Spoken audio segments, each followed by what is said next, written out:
The Fire Within by Krista Lacey. The chapter we're on now is To Catch a Squirrel. As she hurried downstairs to catch up with David, Lucy asked, "Do you think it was Conker who lived in our roof?" David put the hutch on the kitchen table and swung it around so the cage front was facing him. "If he did, he doesn't now. I'm worried that Conker can't climb very well. If he runs in circles when he's on the ground, imagine what it's like for him to try climbing a tree." Lucy closed one eye and squinted at the ceiling. "But where does he go when he wants to sleep? Squirrels live up trees." David unclipped the cage front and pulled it away. Apart from a few old strands of straw, the box was clean and dry inside. "I'd guess he's got a hiding place low to the ground, and the sooner we find it, the better."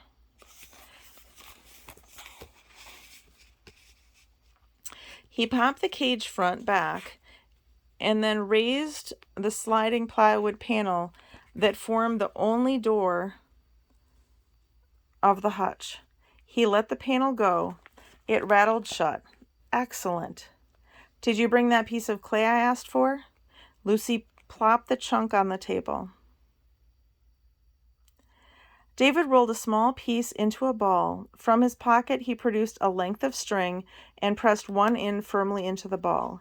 He slid the door panel up and used the clay to wedge it open. Then he handed Lucy the free end of the string. "Pull." She gave it a tug. The clay came away and the door slid shut. "Hey, presto," said David, looking pleased. "Not quite as high-tech as Mr. Bacon's, but it just might do the trick." Lucy still looked a little confused.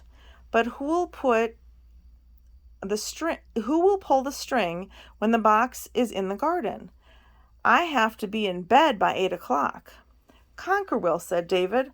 "All we have to do is tie your end of the string to a treat, and when he picks it up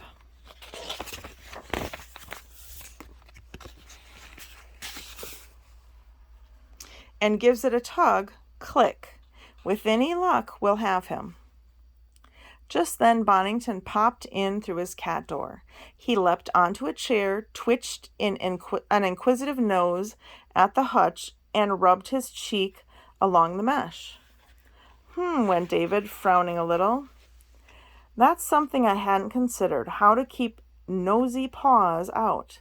He mentally measured the entrance to the hutch.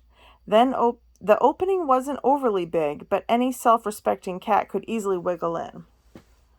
"I know," Lucy said suddenly. She dived into the undersink cabinet and returned with a plastic squeeze bottle. "We can stop him with this." "Cat off?" Lucy unscrewed the cap and squirted some orange-colored gel onto her palm. She pushed it under Bonington's nose. Bonington reeled back as if he'd been punched. With a hiss of indignation, he jumped off the chair and dipped out through his cat door. "It smells like oranges," Lucy explained. "He hates oranges. Mom puts this near the roses so Bonington won't poop there."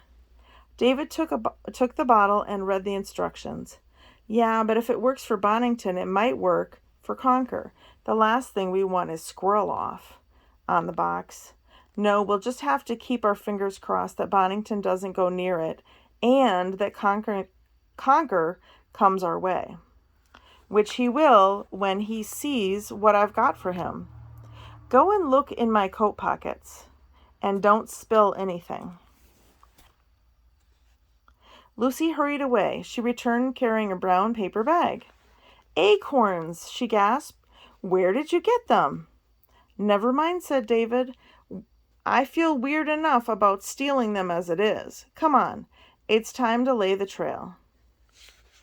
After a brief debate, they decided to set the trap behind the rock garden. David scrabbled over the crumbling stones and carefully placed the box out of sight.